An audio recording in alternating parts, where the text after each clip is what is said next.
You're listening to Always Player One, a solo board gaming podcast.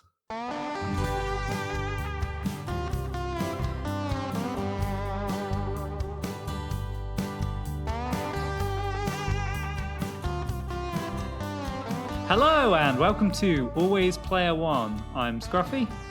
And I'm Norm, and today we're not going to be talking about a game. We're going to be talking about several games. A whole host of games. A lot of games. Mm-hmm. And the reason we're doing this is because I said in the last episode that we're returning to the 2-week format, a 2-week release schedule. If you listened to us for a long time, you know that the reason we took a break from this was because I was struggling a little bit with my mental health. So to ease me back into the 2-week format, every off episode, so this one and episode 33, will be what we're kind of calling bonus episodes. Episodes that aren't about a specific game, but about an interesting topic that we want to talk about that we wouldn't normally get a chance to. And today we've got a very interesting topic, and I'll let you introduce that, Scruffy. What's the elevator pitch for today's episode? So today's episode, we're talking about games that me and Norm like to play together. Not a solo experience this episode, but games that we like to play multiplayer, and specifically ones that we see as quintessentially Norm and Scruffy games. So this will be a really great place to get some hot tips for suggestions for games to try out with your friends or your partners or your partner, depending on. And yeah, it'll be a good laugh. Yeah, it absolutely will be a good laugh. This is just a little bit behind the scenes. What does Scruffy and Norm like to play when they get together? Because before we were podcast hosts, we were best friends. And we still are. Of course, we still are, yeah.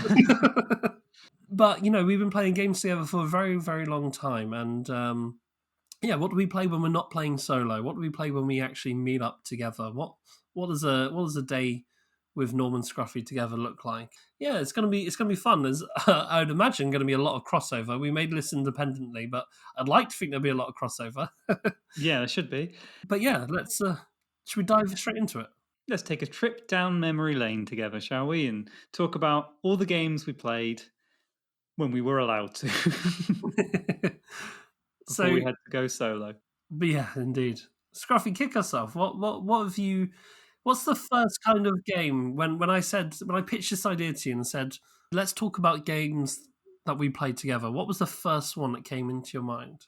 That's a really nice way to start. I have a whole list of games here, and I was like, I don't know which one I'm going to talk about first. But answering that question, and I don't know why, the game that comes to mind for me is Castles of Burgundy. That is exactly what I said. Weird. Castles of Burgundy is the quintessential Norman Scruffy game. How funny! I wonder why that is. Why do you think it is that we both kind of pick that one as our go-to Norman Scruffy game? Just we should also probably give people a quick overview of what Castles of Burgundy is, just in case you haven't heard of Castles of Burgundy before. But I'd love to hear your answers to that first. Yeah, well, I've only played this game with yourself, except for on 2 occasions. I also taught it to my mum, who enjoyed the game. And I also taught it to another friend in our gaming group, who was kind of so-so on it. But basically, the only time I can get this to the table is with yourself, Scruffy. I don't know other people in our gaming group who are super into it. And as well as that, it's an excellent, excellent 2-player game. It really shines at 2-player. And we can talk about the specifics in a moment, but I think we should probably do the small overview first. But on top of how well it shines, I think it's also at its most digestible at 2. It's heavy enough, or meat. It's got enough meat on the bone to be that kind of, main event game, but also it only takes an hour. So sometimes when we finish a gaming session and I go, oh, right, probably only got, an hour or so until I have to go home. What should we play? Well, we've got Castles of Burgundy. Yeah, have a quick Castles of Burgundy, why not? Or if we meet up and we're both feeling quite low energy, or we just want to chat and chill out, I feel like Castles of Burgundy is easy kind of, let's just play a quick Castles of Burgundy and we can keep quite social, it doesn't interrupt our socialness as much as some games do, if that makes sense. Yeah. But what is Castles of Burgundy Norm for our listeners who haven't heard of it? Castles of Burgundy is a game designed by Stefan Feld. It is a Euro. It is a tile placement game. Hmm. And it's a game where you have your own player board. And the game has various player boards that you can play from, and with different sort of maps on them. And you're trying to fill in your map with tiles from the main board. So the main board has tiles from 6 different areas. And what you do is you roll 2 dice, and you then spend your dice on actions. There are 4 actions you can take in the game. That's pretty much it. But the variability and the sort of intrigue in the game comes from the sort of random generation of where the tiles are going to be on the main board, what dice you're going to roll, and what you can opportunistically take for your own board, and Hmm. sometimes more importantly, what you can opportunistically hate draft from your opponent as well. Yes, for sure. And each of the tiles that you put down has a different effect. Completing kind of areas of the board, districts, gives you a whole heap of points, and more if you complete them earlier in the game as well, which is there's an interesting early late game sort of push pull divide in Castles of Burgundy. It's a quintessential point salad, isn't it? It's very very much a point salad. It's a great example of input randomness, where your actions are determined by a dice roll at the start of the turn. What you can do is determined by those dice, and you can manipulate that with certain mechanics in the game. But yeah, it's like Norm says, plays in an hour. It's really fun. It's got a nice sort of middle board where you're both sort of picking from this buffet, and like Norm says, hate drafting, passive aggressive Euro blocking and stuff, as well as trying to maximize your own little playmat. What I really like, I think the game is very smart. No matter how you set yourself up, there are always things you can do with your dice. Yeah. No matter how you set yourself up. Even if, like, the worst scenario you can be in Castles of Burgundy is if the dice have rolled in a way where none of what you planned can be done. That's the worst case scenario. But even in that scenario, you can trade them in for workers, and workers allow you to mitigate future rolls. So you're more likely to be able to steal the best positions in the following turn. Yeah. Like, if you cash in your dice for workers, that means, okay, I didn't have a good turn, but next turn, I'm almost definitely going to be able to do what I want to do. And maybe not even, because you sort of make contingency plans for yourself, don't you? You kind of think, this is like the top tier move that I want to do. But if I can't do that, then I'll probably do this. If I can't do that, then I'll do this. And getting workers means that you're more likely to be able to do the very top tier thing, which is often better than your opponent choosing a middling option, you know. So it balances itself out really, really well. And as the game goes on, it's very easy for other players to catch up. You know, there isn't like a real runaway leader issue, and it feels really fun to play because you place things on your player board, and they combo off of each other so well. You know, I remember the first turn I took in Castle Burgundy. The very first time I played, I was like, I'm going to place this building, and this allows me to take a free action, and I'm going to use that free action to grab this building, and I'm going to put another dice here to place the building, and that means that I get to do. And I thought, this is turn one. This is such a cool game, you know. Yeah, it feels like there's not. Yeah, you roll one dice and take one action on your turn, but it always, like you say, cascades, and you get more and more momentum. You might also have some of the silver in the game that you can use to buy an extra tile. Just these little extra little bits. You're always trying to push it that extra bit further. It does that really well of kind of rewarding you for trying to take a few extra turns or eke a little bit more out of the game than you would initially expect to be able to do on your turn. It's really clever.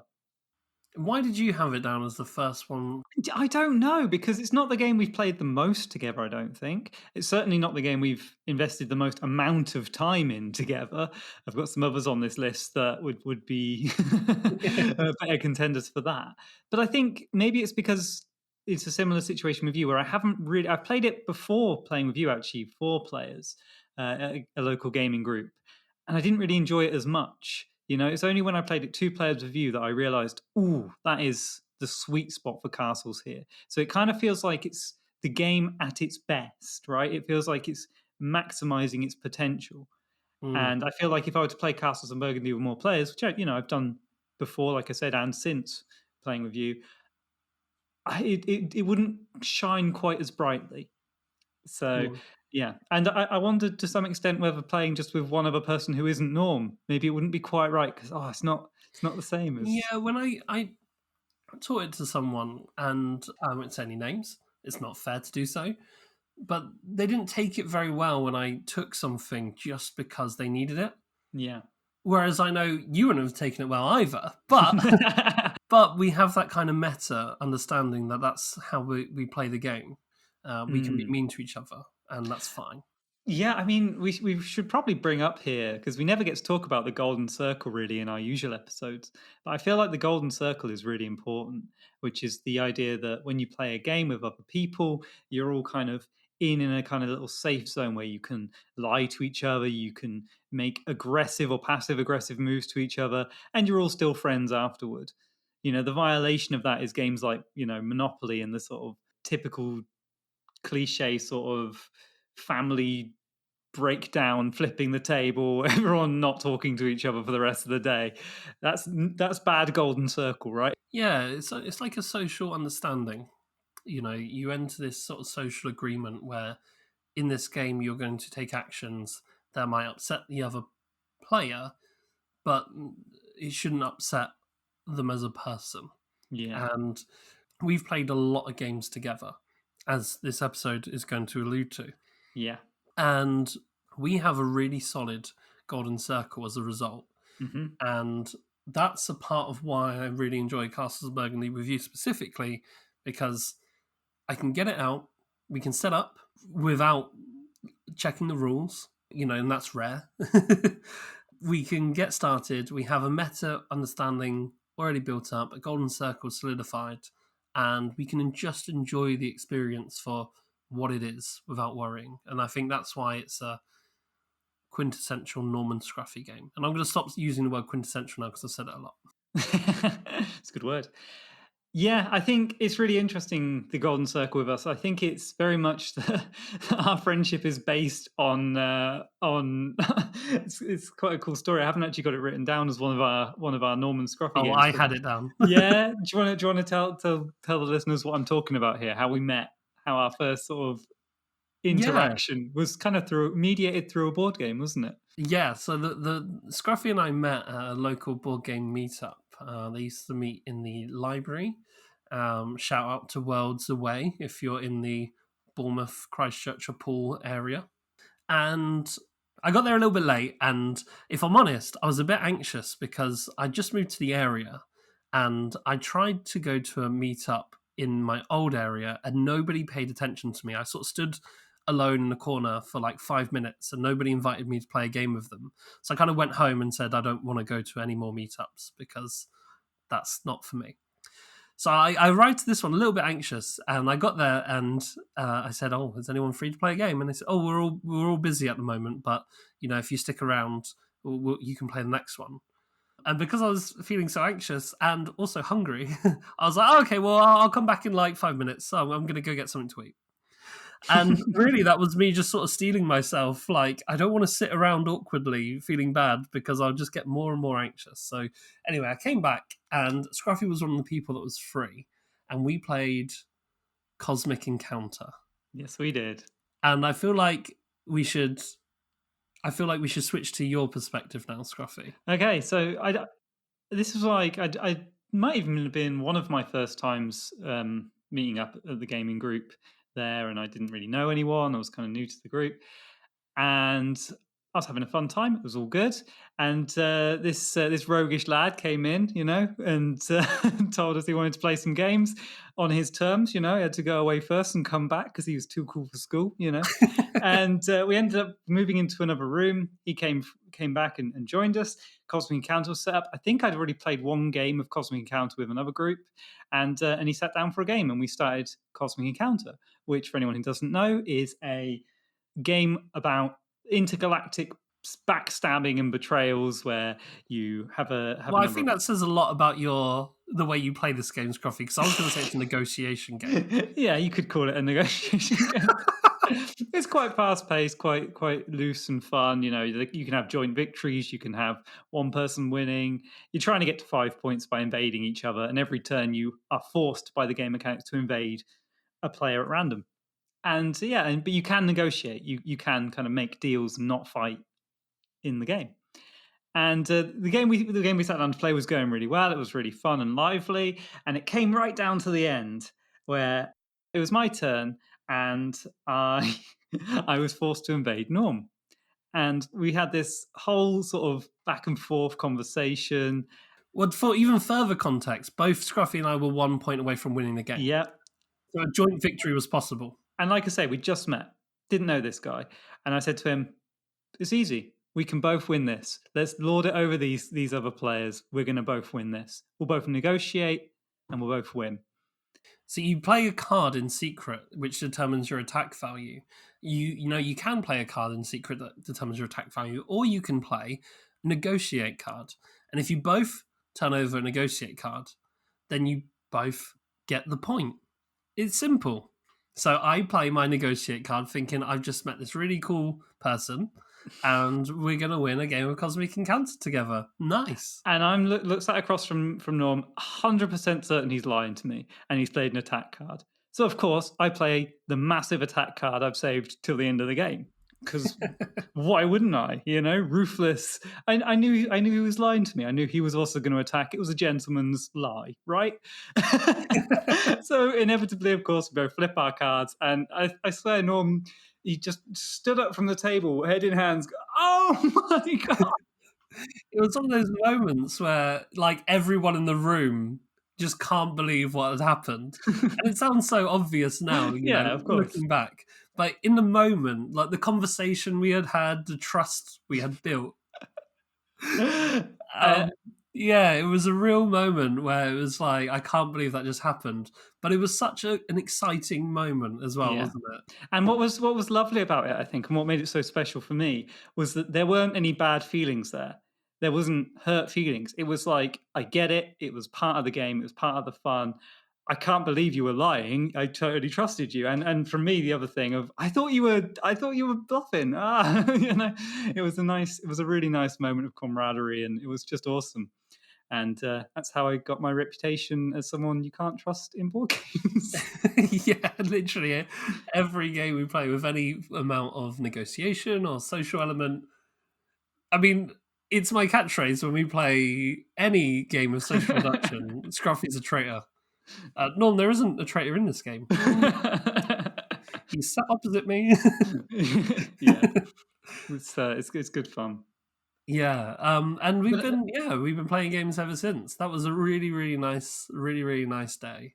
And that was it. Just in that one moment, that golden circle for us was solidified, wasn't it? You know, like now everything is fair game in games. You know, and it was really nice because afterwards we went off and we hung out for a bit. I think we went and had some chips or something. You know, it was nice. It was a good day. It was a really good day, and I think I had it down on the list, but it's not one that I would consider like. That's not one we play often together. Oh, no. I think it's one that, especially, it's not much of a two-player game. You need like, I think about 4 or maybe 5 players for it. It's one where the bigger player count is better in it because you can have more upsets, you can have more intrigue. It's not super popular in our group either. No, which is unfortunate because it was my favorite game for a very long time when I first got into the hobby. Yeah, absolutely. But yeah, that play session blew me away, and yeah, we've been friends ever since. What? Okay, I have a few to get through here. Yeah, so let's move on to some more 2-player ones that we play just me and you. Okay, I got one. Okay, War of the Ring. Yeah, that's literally next one on my list as well. War of the Ring. Why, in your mind, is it one that for us? Why is it a Scruffy and Norm game?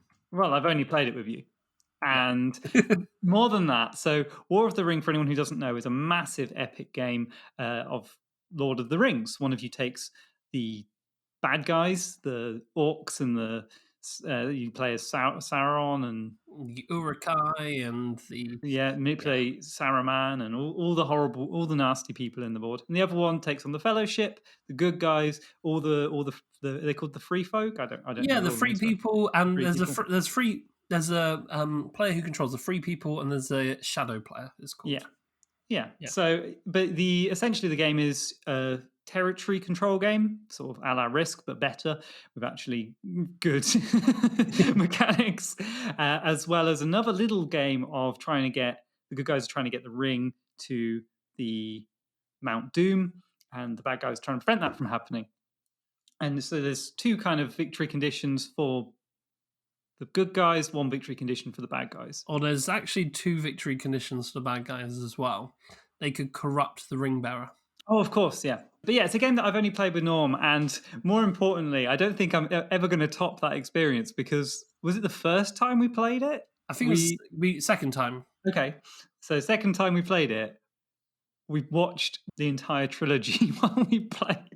Oh yeah, sorry. This was the first time we played. Okay. But I thought you were going to talk about the specific ending to the second game we played. No. I'm just talking about our first experience of it because we played multiple games on our first session. This is it, yeah. So we played the first game and it ended quite quickly. Mm-hmm. Then we played the second game, which had that absolutely epic ending, which I'll talk about in a moment. And whilst we did it, we watched the entire trilogy of Lord of the Rings. Yeah. And I just can't believe that we didn't have anything like better to do all day. We just sat all day watching. It was a fantastic day. We just burnt the entire day. It was awesome. And I would highly recommend it to anyone who's interested in Lord of the Rings or in deep strategy games to try it out. And if you are going to play it with someone, commit to spending the whole day playing it and whack Lord of the Rings on in the background. It's can't be beat. But tell the listeners about how our second game ended, Norm, because it's quite a tale. Sure, the second game ended in victory for the free people, so that's Scruffy. So we always play the same sides as well. Yeah. I'm always the shadow player. I have no interest in playing the good guys because what's interesting about War of the Ring is they're asymmetric. And the first thing that you'll think is, okay, well, I want to play both sides then. But actually what's really interesting is once you play them, you go, I want to try this differently next time. Yeah. And I'm always kind of intrigued of, can I do it? And the last game we played was one that I actually won quite well. And I'm really interested to know what's Scruffy going to do differently to prevent that from happening. See, yeah, I won our first games, didn't I? And then you pulled out a new strategy for the latest game. And so it's now like, what do I do differently to combat that next time? What's going to happen now? What's going to happen next? Yeah. You get this kind of meta, don't you? Yeah, absolutely. And the second game we played ended in victory for Scruffy, but like the narrowest. And it was so cinematic the way it happened. Yeah. So Scruffy had got to the point where the ring bearers had made it to the foot of Mount Doom in Moria.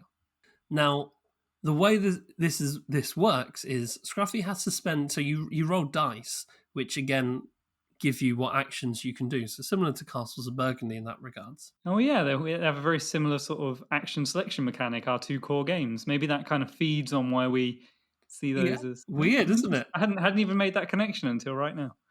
And I was, I think, 2 victory points away from winning the game. And Scruffy had his ring bearers at the foot of Mount Doom.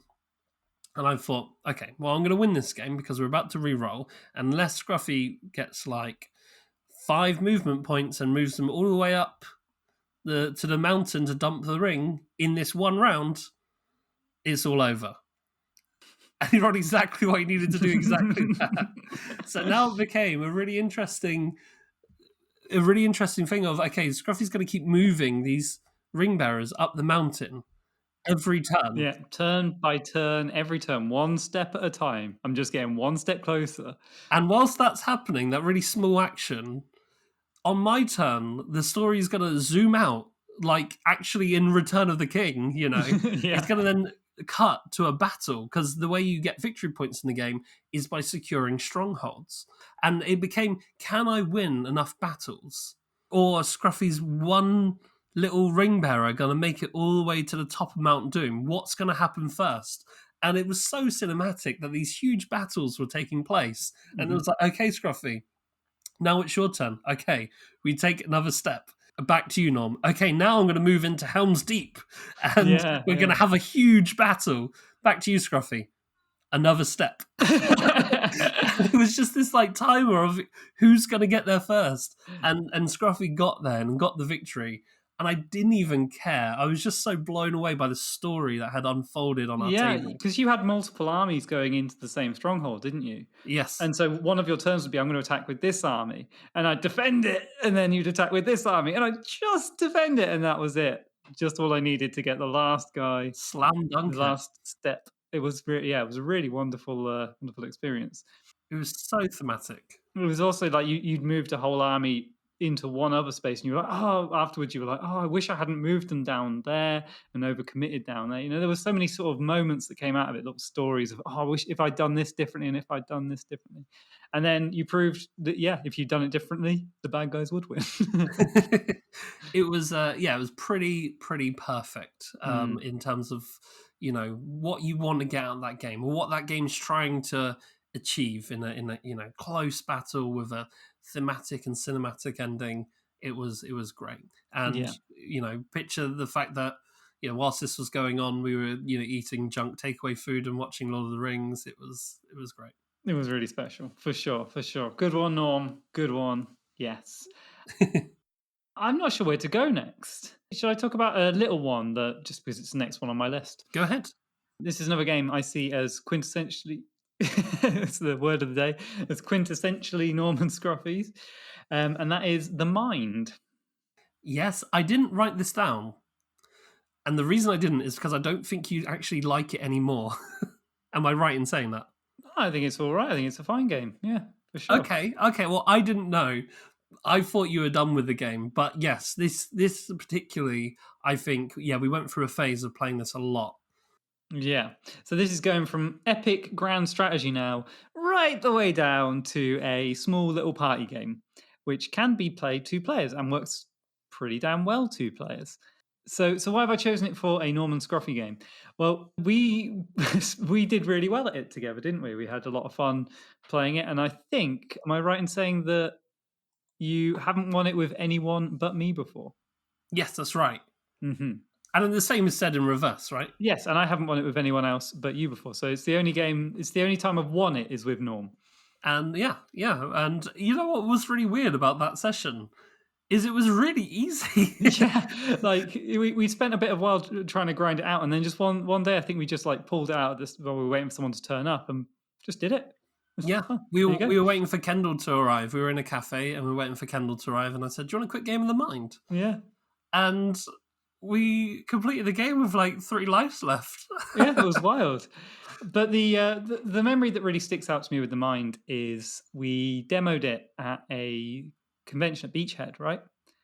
No, it was the Coastal Comic Con. Oh, of course it was. Yeah, sorry.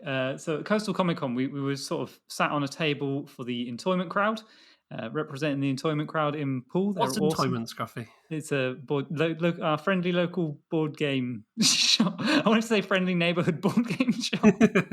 Yeah, it's our FLGS, right? Yeah. It's our friendly local game store. We sometimes volunteer at local conventions, so you can look it up. We also volunteered to teach board games at Beachhead, and we volunteered to teach board games at the Coastal Comic Con as well.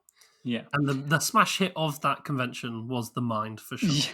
Yeah, for sure. It was like there was tables set up with loads of different games on, and it was the crowds just came over and played The Mind with me and you, didn't they?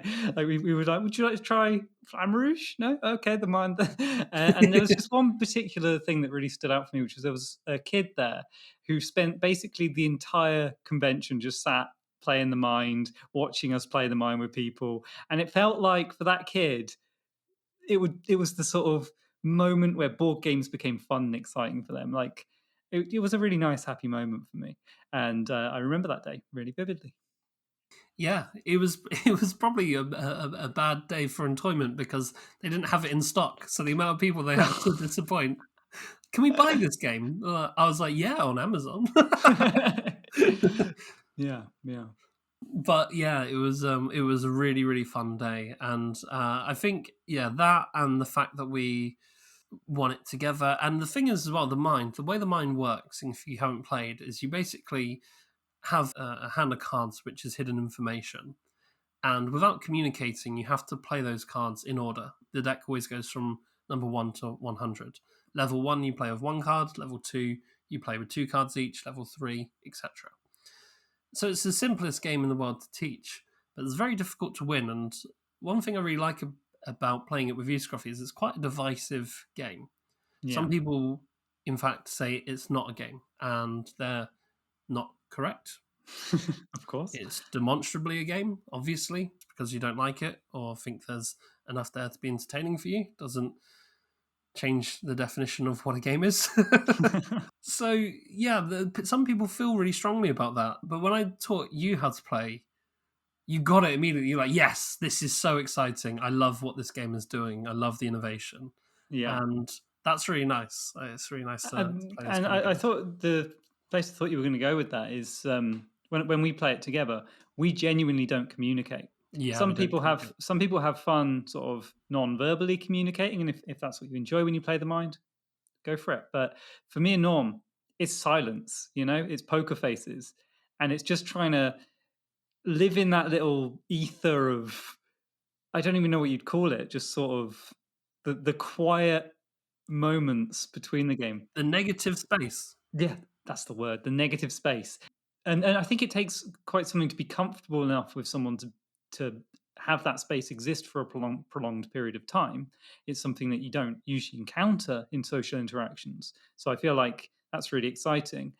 I think that's why the mind is so interesting as a design as well, is Mm, because so many board games, what's interesting about them is the things you are doing, right? yeah. The positive space when the players are engaging with the game. The mind is at its best when you're not doing anything. Yeah, and the reason that works is because it creates tension, and it forces you to kind of bottle everything up that you want to say, and then after the round, it all spills out. And that's a continuation of the game, even though it's not a formally mechanically designed bit of the game.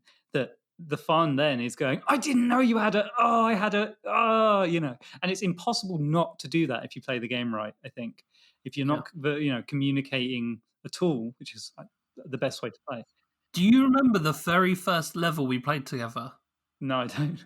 All right, the very first level Scruffy and I played together, I had the card 100. So obviously I know for a fact that Scruffy's card is lower than mine. And Scruffy had 98. And I was setting up the game. I was like, yeah, so the first level's like really easy because it's just one card each and blah, blah, blah. And Scruffy had the card 98. And we were just staring at each other. Yeah, And I was like, I put the card down. I was like, I got off my seat, like walked away from the table. And Scruffy was just sat there like, I'm not thinking, obviously no communicating at all. But I'd imagine you were thinking, there's no way I'm going to play a 98 as the first card. yeah, I was like, oh, Norm's got a high card, right? Obviously, he's made that clear with this non-verbal communication, which, we try and avoid as much as we can. But in that moment, it made sense. Like, it's our first ever game playing, and he drew 100. Like, what do you do? The rules are there to be kind of bent a little bit in the mind, and I couldn't bring myself to put a 98 down on the table as my first ever card played in the mind. But I did in the end, and I was certain we'd lost a life. I was like, he's going to have a 97. He's going to have a 97 or something like that, and he's going to be thinking the exact same thing as me. He's just being overly dramatic right now. And yeah, it was like, welcome to the mind, Scruffy. This is what the game forces you to do. It forces you to make these like horrible, horrible choices where you just don't know what's going to happen. And that's just delicious, I think. Indeed. Well, I'm glad I brought it up today. Yes, same. Okay, here's one that's a bit left of field. Okay. I've got 1889. Yay, that's the next one on my list. Wow. Well, obviously, for me, any 18xx game, that's a game I'll probably be ending up playing with you, right? But 89 specifically, especially 89, we played it so much, didn't we? It works really well with 2 players, 1889, without adjusting or house ruling anything. You just play the normal game, and it works really well. It's much more zero sum, which can often make it feel a little bit more vicious. And some people will say you lose something in 18xx because what makes it interesting is the shared incentives. I don't personally find that the most interesting thing. I think the separation between player pieces and you as a player is what makes 18xx very interesting to me. And playing 2 players still keeps that element. And I think what you gain is going back to our golden circle and how comfortable we are with each other. We have pulled off, like we have really, really, really aimed to hurt each other in 1889. Yeah. In ways that in even the most brutal war games wouldn't be able to replicate. Yeah, for sure, for sure. It's one of the most highly intense conflicts, I would say. And you're right. It does kind of morph into a different sort of game when you play it 2-player. Instead of it being this kind of game where you're watching a lot of different moving parts, it is you're honed in on sort of almost like you said, a war game, a battleground between opposing factions. Yeah. I will not do anything that makes Scruffy more money than me. Yeah. And there's interesting forcing lines there with when you buy shares, etc. Yeah. And the reason 1889 is because you can play it very quickly. Yeah. It's widely regarded as a good intro game, and maybe even one that some 18xx players grow out of. But for me and you, that game is one that I really, really enjoy playing 2-player, and I think it's great. Yeah, we played it in a local cafe, in a Waterstones cafe in Bournemouth, and we had so many people coming up to us being like, "Oh, what's this then?" It was, I guess it really drew a lot of attention, didn't it? That one, which was nice. Yeah, I mean, it looks great, doesn't it? It's with all the poker chips on the table. I have to say, it is one of the most colourful games for sure, especially in the 18xx series. I don't know if it's just the companies or whatever, but they light up my brain in a way that a lot of 18xx games sort of struggle to do. So I don't know how it does that, but well done, 1889. Yeah, it's a good one. It's a good one. I mean, I love train games, and I got a lot of love for train games. And 1889 isn't even in my. So I did my top 5 18xx on the Derailed podcast last year, and it didn't make my top 5, but it's probably the one that I've played the most 2-player with you, and it's kind of nostalgic and the one that I would play anytime with you, Scruffy. Yeah. And for anyone who doesn't know what an 18xx game is, they're very, very intense, high strategy train games where you're managing companies and manipulating stocks and shares to try and beat your opponent. It's a whole thing. It's a whole financial war games. Yeah, financial war games. They're a big old can of worms. yeah, it is a whole niche unto itself. It's not there aren't very many solo 18xx, and the ones that are solo, I'm not particularly interested in trying solo because I enjoy the interaction of so much. But yeah, it's a whole can of worms. But one thing I will say is it's not as intimidating as it looks. They're actually super easy to learn and mechanically very simple games. For sure.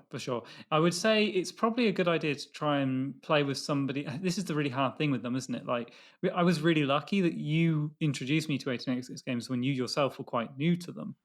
Yeah. So it felt like we were on a kind of almost a level playing field there, know.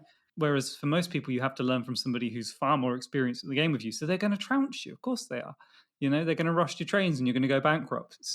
Well, it depends, doesn't it? It depends on, like, I've been the only experienced player at a table of new people. And when they don't know the kind of strategies, they'll do things that are unpredictable and wild to me. And I'm like, that doesn't make any sense. Why are you doing this? And then if they were playing with other experienced players, they'd be last. But then someone else would do something that I don't expect, and that unexpected move will work. And I'm like, no, that only works in this context. That was a silly move. And I'm like, well, I'm winning the game. Yeah. Like, I don't understand what's happening right now. That's amazing. Well, yeah. But yeah, I mean, It all depends on the context, and I think it's a wonderful genre. It's a really, really wonderful genre. They're my favorite games still. Yeah, and one of the most replayable experiences you can have because they're different every time. 100%. I will eventually get that playthrough of us as the Derail guys up on our channel. I want to make it as good as it can be, and I've had a lot of editing on this year. That's fair enough. Awesome. So I'm going to move to somewhere a little bit strange and different now, and I imagine this is a game you don't have on your list, Norm, because it's not really a board game, and that game is Ring of Fire. That is, you know what, Scruffy? That is such a good shout. I would never even thought to bring it up. Yeah. For those people who aren't in the UK, what is Ring of Fire? Well, Ring of Fire is a drinking game where you, on everyone's turn, you draw a card and do something drunken related, right? And I started out playing it when I was a teenager, and we called it Kings back then.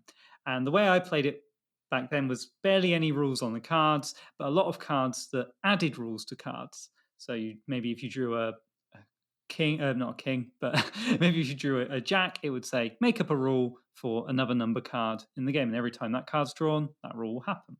And I thought that was like the pinnacle for the way this game could be played. I played it then later at university, and that was the first time I heard it called Ring of Fire. But I remember their rules being really, really rubbish and boring. I can't remember them specifically, but they weren't fun games. And I was like, Kings is the way you play it. That's the only way to play it. And then I met Norm,